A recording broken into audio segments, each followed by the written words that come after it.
Cái gì các bạn thân mến, mình không biết là mình đang ở đâu nữa. Ủa đây là ở đâu chị? Đây Hòn Rơm Mũi Né. Hòn Rơm Mũi Né. Sáng nay thì đoàn của Colorman, sáng nay là sáng ngày thứ hai, Day 2 The Journey, ngày 16 tháng 5 năm 2022. Mình đang có mặt ở tại khu vực Hòn Rơm Mũi Né, mới di chuyển từ Sempara và giờ đi lên khu du lịch Kiều Trang để thực hiện các thử thách của ngày đầu. Thật là ngày thứ hai nhưng mà mới là ngày đầu tiên, để bắt đầu vào các cái game, các cái thử thách của chương trình chuyến đi với đời The Journey. Và dọc đường thì ở các bạn chưa ăn khách sạn của mình thì Mì Quảng rồi. ôi cái này ở đây mình đi dọc đường mình thấy có mấy cái quán rất là dễ thương, rất là dân dã ha.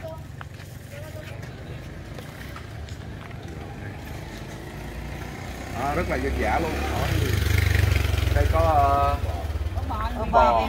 Cái này là nồi gì vậy chị? Nồi mì Quảng. Ồ, nồi mì Quảng nhìn ngon quá nè. Trụng ơi, một con lỗ bò. Ôi ơi, nhìn cái nồi mì Quảng này đã chưa? Xin lỗi nha, đó để giữ nguyên cái đó đi rồi, ok, vớt lên nè cái nồi. Ồ, có cái gì nặng nặng dưới, có xương. Con này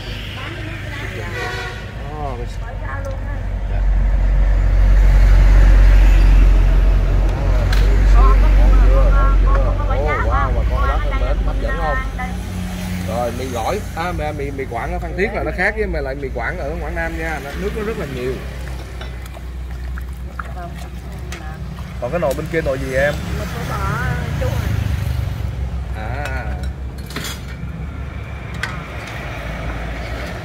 Bò mì Quảng này tức là. Chị bán đây lâu chưa chị? Bán lâu rồi. Bán lâu là bao nhiêu lâu? Bán cũng 3-4 năm nay rồi. 3-4 năm nay rồi hả? Ok. Dạ, dù coi bán con nhỏ nhỏ vậy. Ủa chị ở đây là người cư dân đây luôn hay là chị ở đây luôn?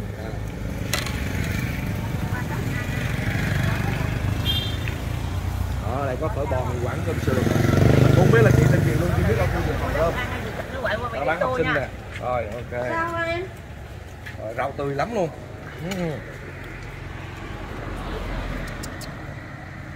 Cho 2 tô phở đầy đủ mà cho nước cho tâm quay. Đó, bên đây thấy đang làm gì ngon. Ủa ngon quá vậy? Bánh xèo. Bánh xèo. Trời ơi ngon quá trời ơi. Bánh xèo miền Trung hết chảy luôn luôn.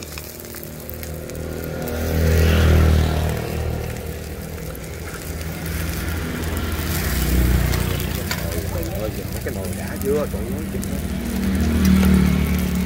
Bánh xèo tôm nhảy hả chị?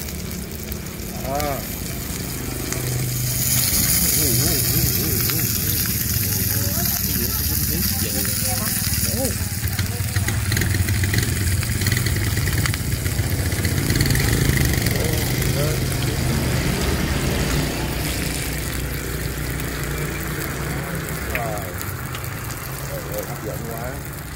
Bên kia có nguyên cái thau bột rồi, trời ơi.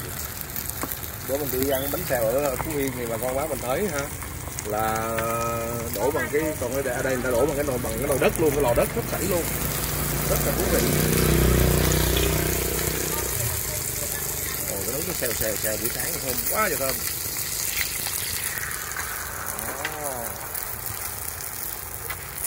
Cái bánh này nhiêu vậy chị? 5.000. Bánh này 5.000 hả? Rồi. Bánh xèo miền Trung nhà quê rất ngon. Rồi. Lật lại, trời hấp dẫn chưa? Đó. Nhẹ qua tiếp, đúng rồi.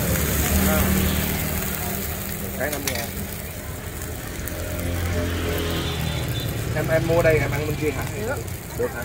Vé đó ngồi quay chị. Rồi chúng ta ngồi dưới hè này ngồi vui lên. Ăn từ hàng này lết qua hàng kia mới vui. Vô trong nhà đó mà không được. Đó, hãy nhìn cái lò, cái lò đất này xưa bà con bác thấy không? Cái lò rất là thú vị.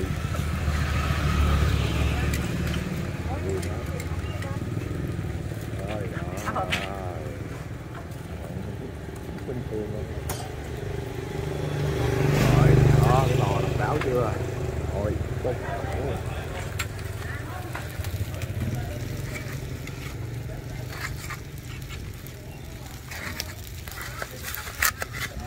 ngon rồi, tôi thua luôn đó. Rồi có nguyên có một cái bàn vậy thôi, dễ thương không? Đó. Một cái bàn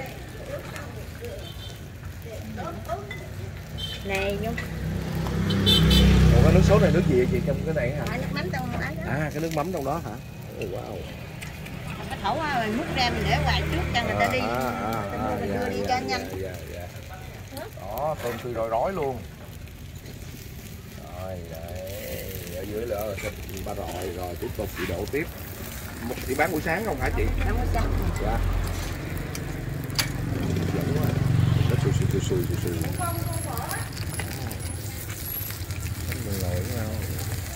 Đó, hấp dẫn chưa?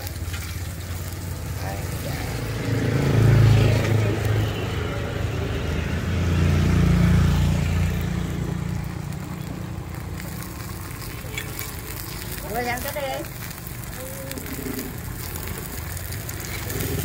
Rồi các chị cho mấy cái luôn nha. 3, 4, 5. Cho em xa bên kia 12, 4, 5, 6 cái. Cho em 6 cái. Cái có 5.000 à. Trời ơi. Rồi cho em 6 cái bên kia nha chị. 6 cái bên. Đúng không?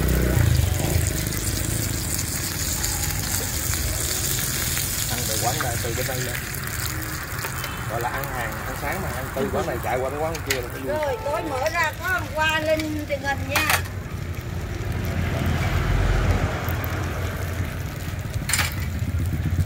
Em ăn bánh xèo hả?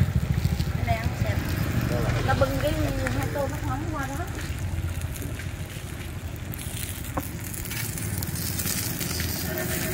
Ăn được ít rồi mà.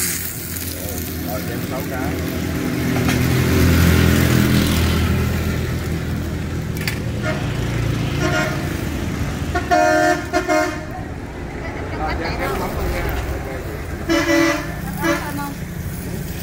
Dạ có cho em cái trái ớt rồi.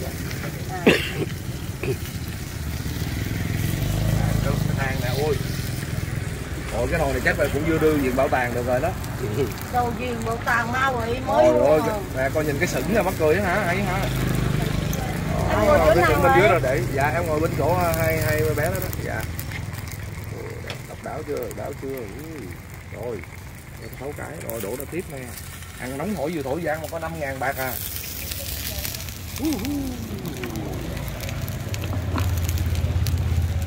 Chắc cho em ra cái dĩa 2 cái đi. Có cái gì nhỏ cho 2 cái đi. Đi đây, để lại trong này 4 cái qua 2 cái. Dạ mà bố đó này 4 cái.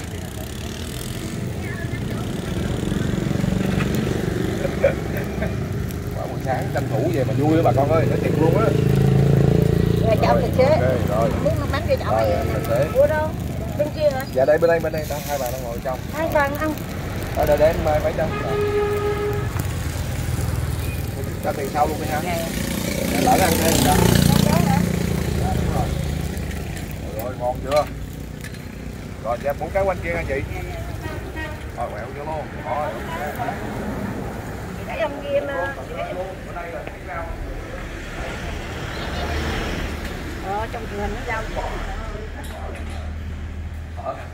Đây đang ăn mì Quảng. Rồi cho thử một bát mì Quảng ít bánh nha. Tại mì Quảng con tiếng cho nó khác lắm.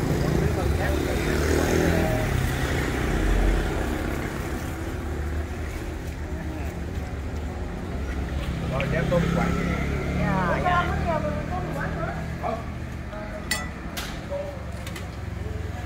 Cho tô mì Quảng nữa chưa?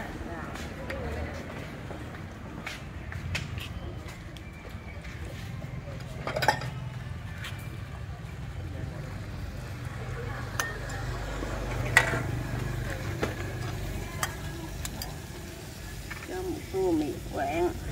Xương nhỏ thôi, xíu thôi. Quán cục dọc anh đây. Có đừng giòn không giòn. Cho xương cho cục nè. Cục này ha. Nhỏ đi nè. Này nha. Cho được em là xíu nhỏ. Đúng không? Có cái xương không?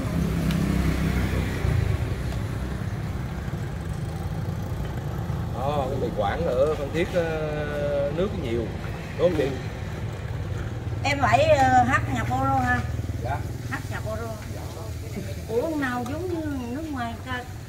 Đúng rồi. Tôi nhớ. Bà tôi thấy em nó giao nó bán đồ cho mấy người về đường nữa bà. Đúng rồi, đúng rồi. Đó. Thấy hẹn một cái coi coi bà. trái không chị? Có ớt chanh. Ở trái. Đây qua ai?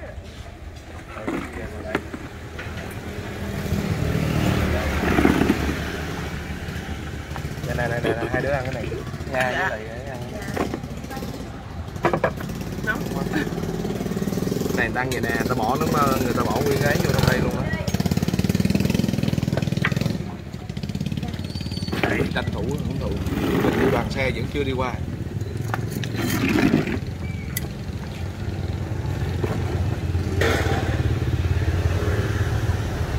Xếp quan chút thôi, chứ xếp quan tí nó trực diện, nó cứ xéo. Rồi đây, thử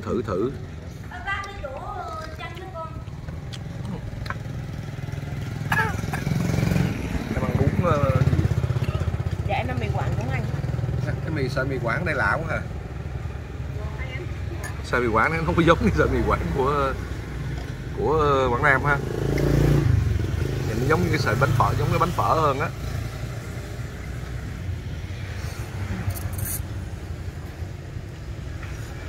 Mà cái nước lèo không khác nữa.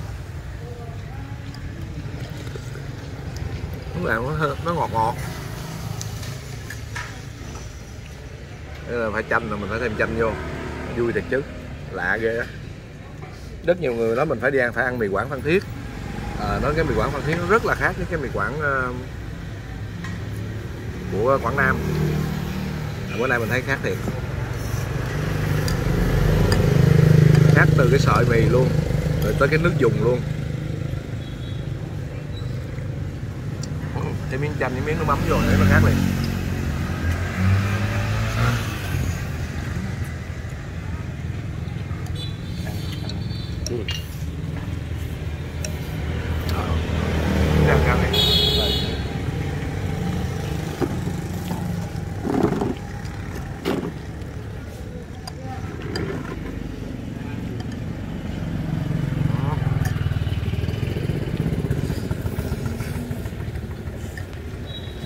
Phở hả?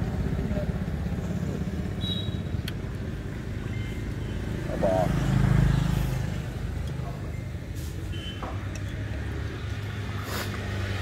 Con thử này á.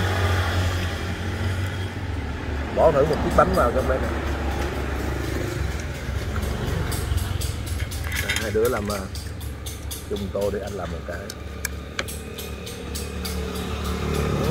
Trời ơi, bánh xèo có 5.000 à, đã không, chất lượng không?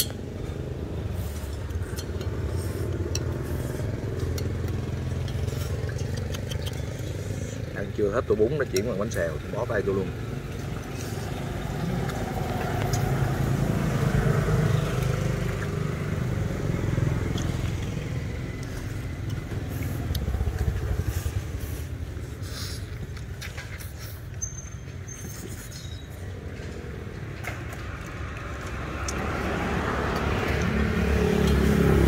Bánh xèo tắm nước mắm, bánh xèo hòn rơm tắm nước mắm.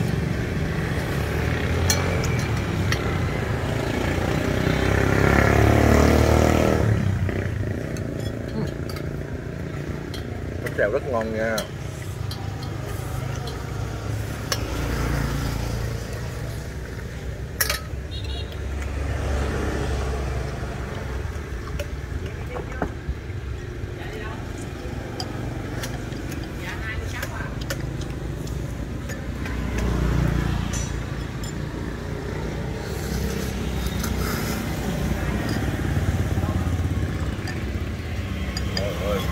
Giò heo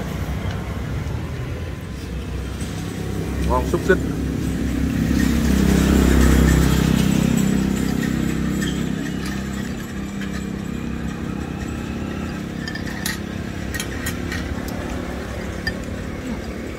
Cái đó ăn với rau này á anh.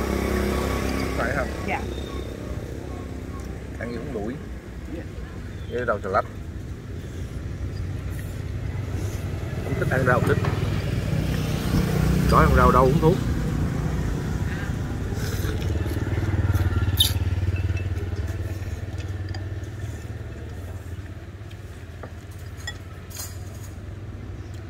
Cái cục giò này họ làm họ ninh nó vừa đủ mềm mà.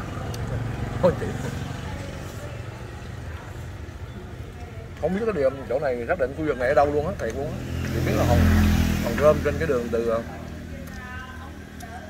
Sendara. Đó. Đó. Cái bà bán tàu hũ ở Cà Mau đó. Dạ đúng rồi. Anh bán mấy xe tàu hũ luôn đó. Dạ, sao chị biết? Thay coi á, mới Dạ. coi đây. Có làm tập ở Phan Thiết chị biết không? Giúp bà bà dần bán chè đó. Dạ. Trời ơi, làm Phan Thiết mà bà không biết mà bà biết đã biết lệnh ra Cà Mau. Tại vì ở trong Hòn Rơm, Ở đây là khu vực gì chị? Ở đây Hòn Rơm mà nói chung Hòn Rơm. Cái đường này đường gì ta? Đường này đường gì? Không, đường này đường gì á? Đường này đường gì?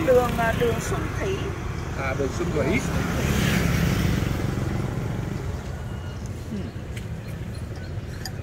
Ơi, cũng mến mộ anh lắm, ở đây thấy mặt thật. Dạ, cảm ơn chị. Lên TV thôi mà. Coi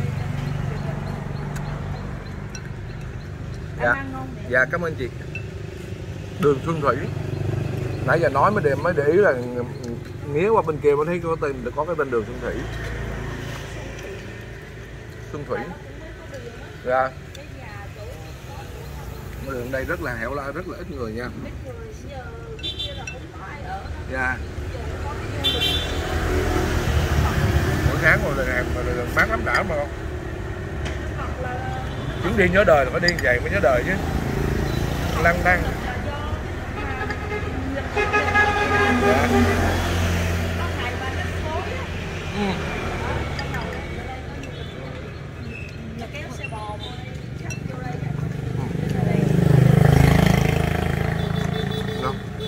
Ăn. Thử đi, bỏ vô trong cái tô đó ăn đã. Tô nước mắm, không có mặn đâu nha. Rồi em bỏ vô. Đó. Ăn đi còn trẻ. Để có sức chiến đấu.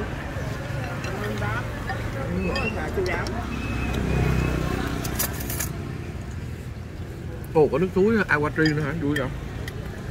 Suối gì mới vậy? Nước suối của đoàn mình này. Ừ.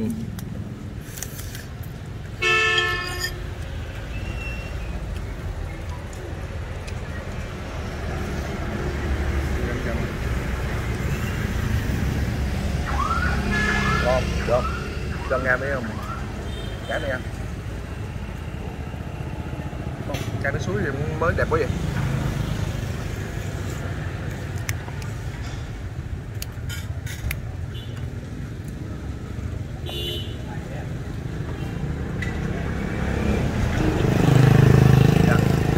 Đây là ngày thứ 2 của hành trình chuyến đi nhớ đời The Journey. Sáng nay thì đoàn mình sẽ di chuyển về khu vực khu du lịch Triều Trang để thực hiện rất là nhiều thử thách. Mà mình phát hiện mình ghé đây tìm ra mình thấy có một cái quán ăn mà đặc biệt cái chỗ bánh xèo bên kia rất là thú vị. Bánh xèo miền Trung. Cái lò cái sừng đất nhìn giống như là từ cái thời nào á, nào rất là hay.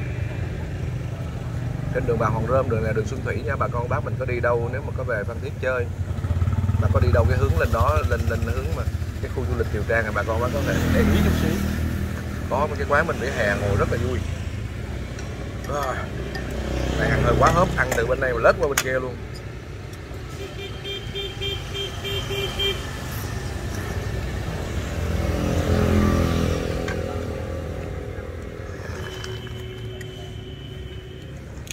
Hẹn gặp lại quý vị các bạn. Cảm ơn.